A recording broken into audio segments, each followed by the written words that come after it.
아무 일 없이 잠자리에 들었다가 다음날 아침 차가운 시신으로 발견되는 사람들. 이것이 바로 의학계가 조용한 살인자라 부르는 야간 뇌졸중입니다. 낮에는 멀쩡하게 활동하던 사람이 자는 동안 혈관이 막혀 버리거나 터져서 새벽녘에 생명을 잃는 경우가 적지 않습니다. 대한민국에서는 매년 약 3만 명 이상이 자다 쓰러진 상태로 발견되고 있습니다. 가족들은 어제까지만 해도 건강했는데요 라고 말합니다. 그러나 뇌는 그보다 훨씬 전에 경고 신호를 보냈습니다. 서울의 한 병원에서 실제로 있었던 일입니다.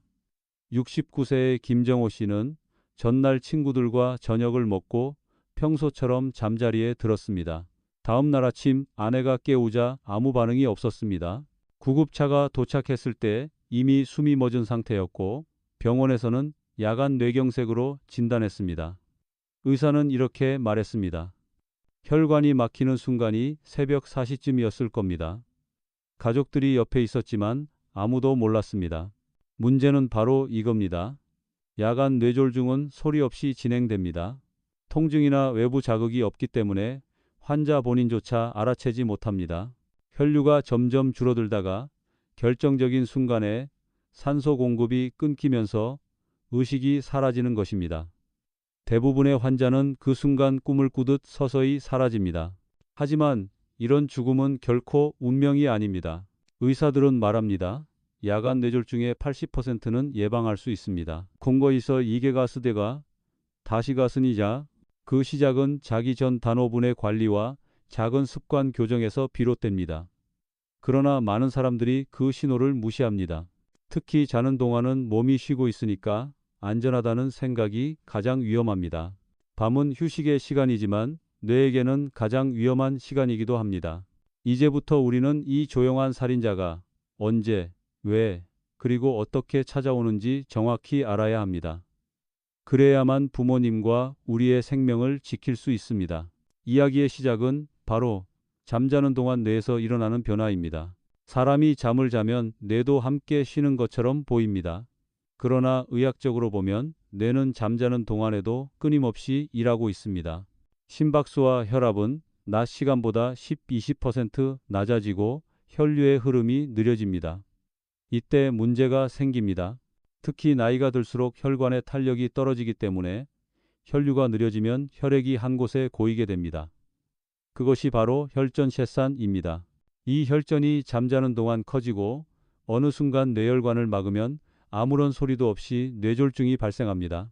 서울대병원 신경과 연구에 따르면 전체 뇌졸중 환자의 약 37%가 새벽 3시에서 6시 사이에 발병합니다. 이유는 명확합니다. 1. 밤에는 체온이 떨어지고 2. 혈압이 불안정해지며 3. 혈액이 더 끈적해지기 때문입니다.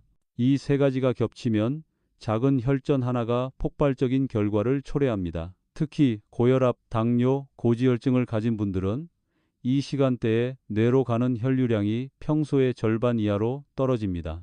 즉 자는 동안 이미 뇌는 산소 부족 상태에 놓여 있는 것입니다.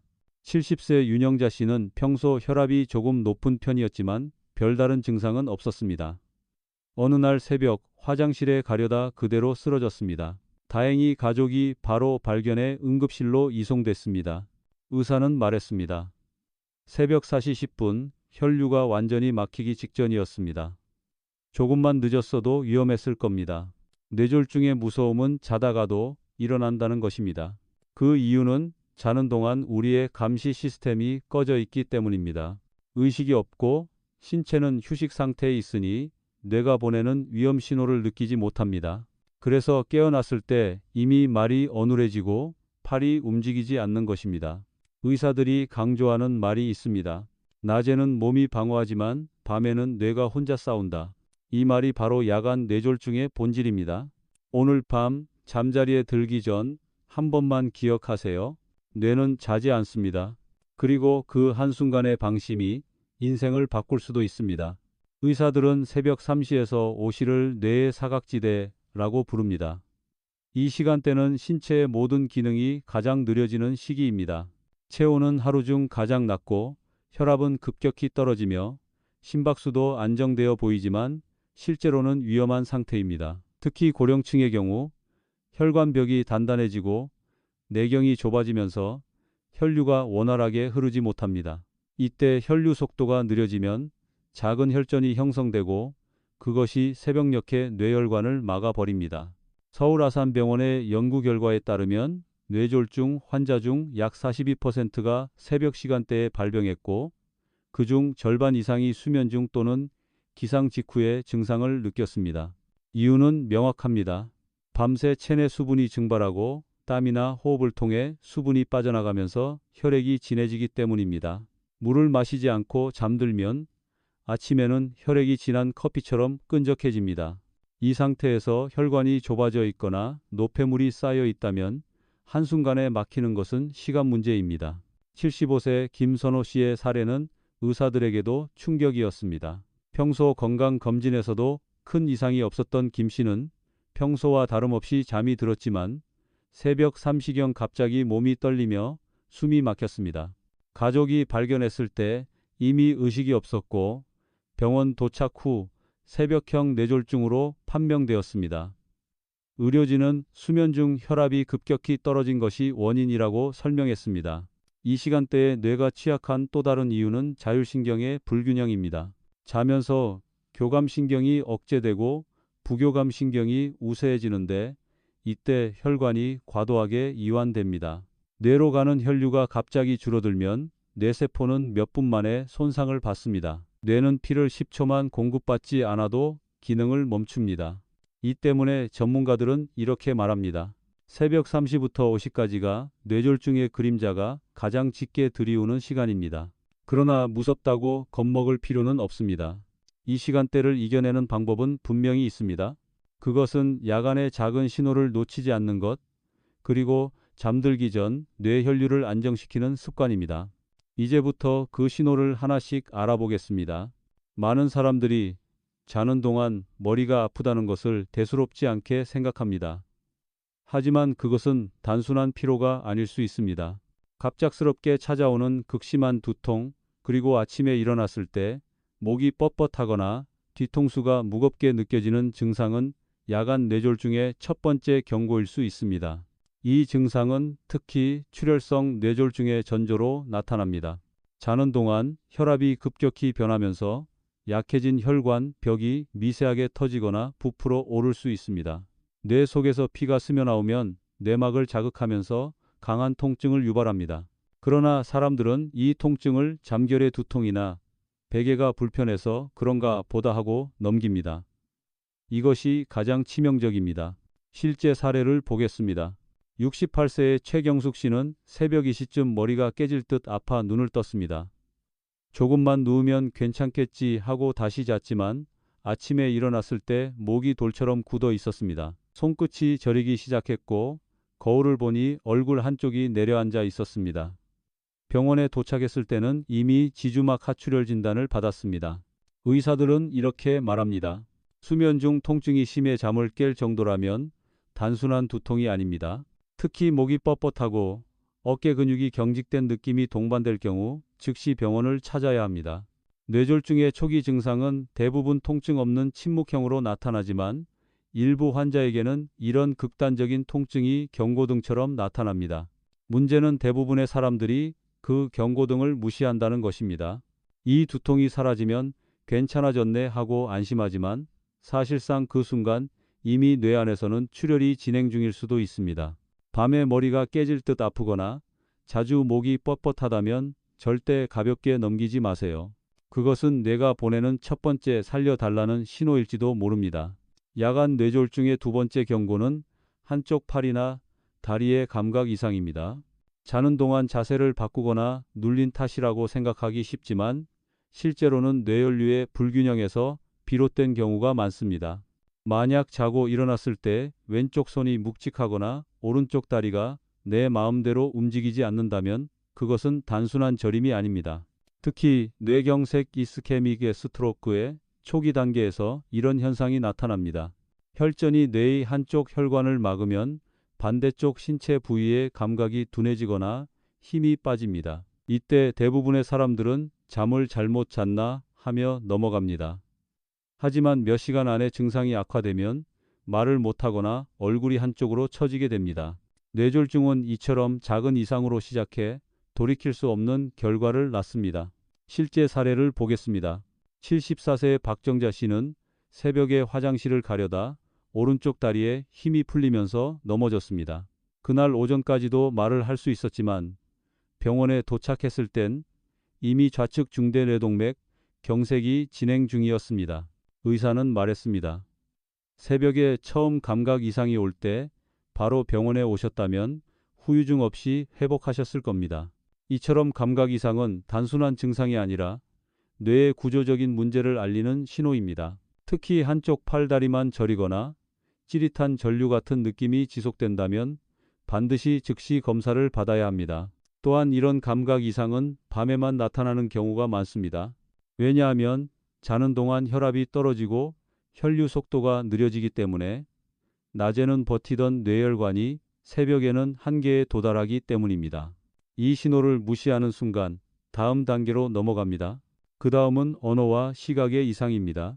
그리고 그것은 더 이상 되돌릴 수 없는 경계선입니다. Slight UMNS can be a silent scream from your brain. 의사들이 남긴 말입니다. 이제 세 번째 신호를 들어보겠습니다. 야간 뇌졸중의 세 번째 신호는 언어와 시야의 혼란입니다. 아침에 일어나 말을 하려는데 발음이 꼬이거나 눈앞이 흐릿하게 보인다면 반드시 주의해야 합니다. 많은 사람들이 잠이 덜 깼나 보다, 혈압이 잠시 떨어졌나 보다 하고 넘깁니다. 그러나 이것이 바로 뇌졸중의 마지막 경고입니다. 특히 자는 동안 뇌혈류가 일시적으로 차단되면 언어 중추와 시각 중추가 영향을 받습니다. 이때는 몇 초 또는 몇 분간 말이 어눌해지거나 글자가 흔들려 보이는 증상이 나타납니다.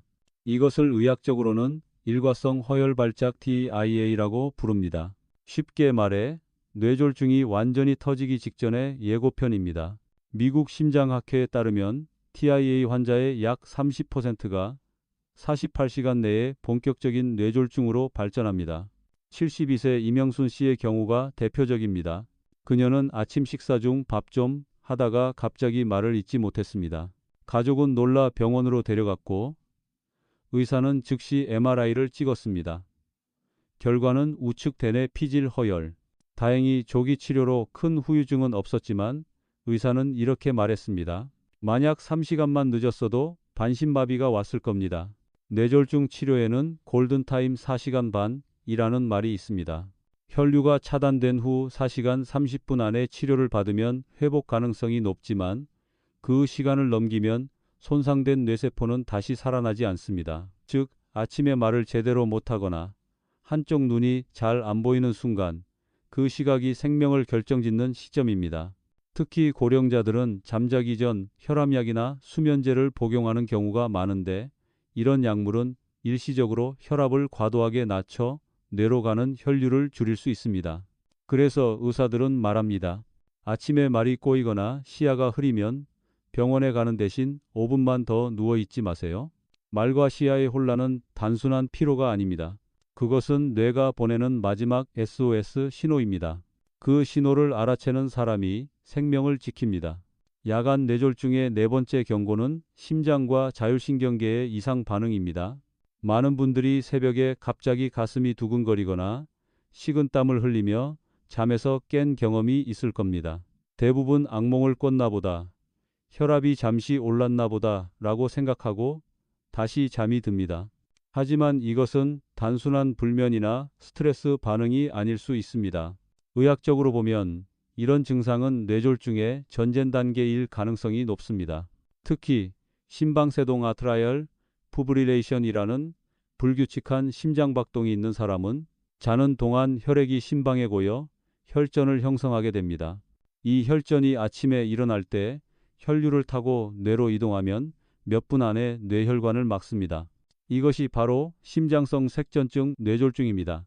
서울대병원 심혈관센터의 통계에 따르면 심방세동 환자 중 27%가 수면 중 혹은 기상 직후 뇌졸중을 경험했습니다. 그 이유는 밤 동안 심장 리듬이 느려지고 혈류가 불안정해지기 때문입니다. 75세 장영호 씨는 평소 건강했습니다. 그런데 어느 날 새벽 4시경 갑자기 가슴이 두근거리고 땀이 비 오듯 흘렀습니다. 가족은 심장이 안 좋아서 그런가 보다 라며 아침까지 기다렸습니다. 그러나 아침 7시 식탁에 앉아있던 장 씨가 말을 잇지 못하고 쓰러졌습니다. 병원에서는 심방세동에 의한 색전성 뇌졸중으로 진단했습니다. 의사는 이렇게 말했습니다. 새벽에 가슴이 두근거릴 때 바로 병원에 오셨다면 살 수 있었습니다. 뇌와 심장은 하나의 혈관으로 연결되어 있습니다. 그래서 심장 리듬의 이상은 곧 뇌혈류의 위기로 이어집니다. 특히 새벽에 식은땀, 어지럼증, 심한 가슴 두근거림이 느껴진다면 그 순간은 단순한 불안 발작이 아니라 뇌로 가는 경고음일 수 있습니다. 이 신호를 절대 무시하지 마세요. 왜냐하면 심장이 뇌를 살리기 위해 마지막으로 내는 경고음이기 때문입니다. 그렇다면 이런 야간 뇌졸중을 예방하려면 어떻게 해야 할까요? 의사들이 공통으로 말하는 핵심은 단 하나입니다. 자는 동안 뇌혈류가 멈추지 않게 하라. 이를 위해 매일 밤 자기 전에 단 3분만 투자하면 됩니다. 이 습관은 서울의대 노인의학과 연구팀이 고령자일 200명을 5년간 추적 조사한 결과에서 비롯된 방법입니다. 그들은 취침 전 3분 루틴을 실천한 사람들의 뇌졸중 발생률이 절반 이하로 감소했다고 발표했습니다. 방법은 간단합니다. 1. 손목과 발목 돌리기 30초 말초 혈관의 순환을 촉진해 혈류가 고이지 않게 합니다. 2. 깊은 복식 호흡 1분 산소를 충분히 들이마셔 혈액 내 산소 포화도를 높입니다. 3. 다리 들기 스트레칭 1분 반 종아리 근육이 제2의 심장 역할을 하여 뇌로 가는 혈류를 도와줍니다. 이 간단한 3분 루틴은 단순한 스트레칭이 아닙니다. 혈관을 깨우고 심장 박동을 안정시키며 자율신경의 균형을 맞춰줍니다. 잠들기 직전 이런 작은 자극을 주면 수면 중에도 혈류가 안정적으로 유지되어 야간 혈전 형성을 막을 수 있습니다. 80세 김연자 할머니는 매일 밤 이 루틴을 10년째 실천하고 있습니다. 예전엔 아침마다 머리가 무겁고 어지러웠어요. 그런데 이걸 꾸준히 하니까 머리가 맑고 손발이 따뜻해요. 실제로 그녀의 혈압과 혈당 수치도 안정되었습니다. 뇌졸중은 거창한 치료보다 작은 습관의 차이에서 생명선이 갈립니다. 의사들은 말합니다. 뇌졸중의 70%는 잠들기 전 몇 분으로 막을 수 있다. 오늘부터 단 3분. 그것이 당신의 내일 아침을 바꿀지도 모릅니다. 뇌졸중 전문의들이 공통으로 실천하는 밤 습관이 있습니다. 그들은 매일 수많은 환자를 보며 깨달았습니다. 잠자기 전 10분이 평생의 건강을 결정한다. 이 10분의 차이가 다음 날을 맞이할 수 있느냐 없느냐를 가릅니다. 1. 물 한 컵 미지근한 온도. 의사들은 절대 찬물이나 너무 뜨거운 물을 마시지 않습니다. 미지근한 물 200ml를 천천히 마시면 혈액의 점도가 낮아지고 혈전 형성을 방지합니다. 이는 단순히 수분 보충이 아니라 혈류를 깨우는 행위입니다. 특히 밤에 약을 복용하는 분들은 반드시 물을 충분히 마셔야 합니다. 수분이 부족한 상태에서 혈압약이나 수면제를 복용하면 뇌혈류가 더욱 떨어지기 때문입니다. 이 베개 높이 조절. 많은 분들이 높은 베개가 편하다고 말하지만 의학적으로는 매우 위험합니다. 베개가 높으면 경동맥의 압박으로 인해 뇌로 가는 혈류가 줄어듭니다. 뇌졸중 전문의들은 모두 목이 약간 젖혀지는 5-7cm 높이의 낮은 베개를 권장합니다. 이 자세는 뇌로 가는 혈류를 자연스럽게 유지시키고 코골이와 저산소증도 예방합니다. 3. 핸드폰 대신 조용한 명상 3분. 의사들은 잠들기 전 휴대폰을 절대 보지 않습니다. 스마트폰의 블루라이트는 교감신경을 자극해 혈압을 상승시키고 수면 중 혈관 수축을 유발합니다. 그 대신 조용히 명상을 하며 하루 동안의 긴장을 풀고 호흡을 안정시킵니다. 이 과정에서 뇌는 산소를 충분히 공급받고 스트레스 호르몬인 코르티솔 수치가 낮아집니다. 서울대병원 신경과 의사 한명진 교수는 이렇게 말했습니다. 이 세 가지 습관만 지켜도 야간 뇌졸중의 위험을 60% 이상 줄일 수 있습니다. 뇌는 잠들지 않습니다. 그러나 우리가 뇌에게 안정된 환경을 만들어 줄 수는 있습니다. 그것이 바로 이 세 가지 단순하지만 강력한 방어 습관입니다. 오늘 밤 베개를 낮추고 물을 마시고 명상으로 하루를 마무리하세요. 그것이 바로 생명을 지키는 의사들의 비밀 루틴입니다. 많은 사람들이 나는 건강하니까 괜찮아. 증상이 없으니까 아직 멀었어 라고 말합니다. 하지만 뇌졸중은 갑자기 오지 않습니다. 그것은 오랜 세월 동안 쌓인 나쁜 습관의 결과로 조용히 우리를 기다리고 있을 뿐입니다. 실제로 국내 연구에 따르면 뇌졸중 환자의 72%는 발병 6개월 전부터 경미한 전조 증상을 경험했습니다. 하지만 대부분 괜찮겠지 하고 넘겼습니다. 그 작은 무시가 생명과 죽음의 경계를 만들었습니다. 이제 기억하세요. 뇌졸중은 병이 아닙니다. 그것은 혈관의 피로가 폭발하는 순간입니다. 즉, 예방의 핵심은 혈관을 지키는 것, 혈류를 멈추지 않게 하는 것입니다. 밤마다 물 한 컵, 3분 스트레칭, 낮은 베개, 조용한 명상. 이 네 가지는 단순하지만 강력한 생명 루틴입니다. 뇌졸중 전문의들이 스스로의 생명을 지키기 위해 매일 실천하는 이유가 여기에 있습니다. 마지막으로 한 가지 더. 오늘 시작하지 않으면 내일은 없습니다. 야간 뇌졸중은 예고 없이 오지만 준비한 사람은 절대 당하지 않습니다. 여러분의 부모님, 그리고 자신을 위해 오늘 밤만큼은 그냥 잠들지 마세요. 단 5분만이라도 혈관을 깨워주세요. 그 5분이 내일 아침 여러분의 생명을 구할지도 모릅니다. 의사들도 놀랐던 사실, 뇌졸중은 자는 동안 가장 많이 발생합니다. 하지만 가장 쉽게 예방할 수도 있습니다. 이제 선택은 여러분의 몫입니다. 오늘도 평안한 밤이 되시길 바랍니다. 그리고 내일 아침 다시 건강하게 눈을 뜨시길 바랍니다.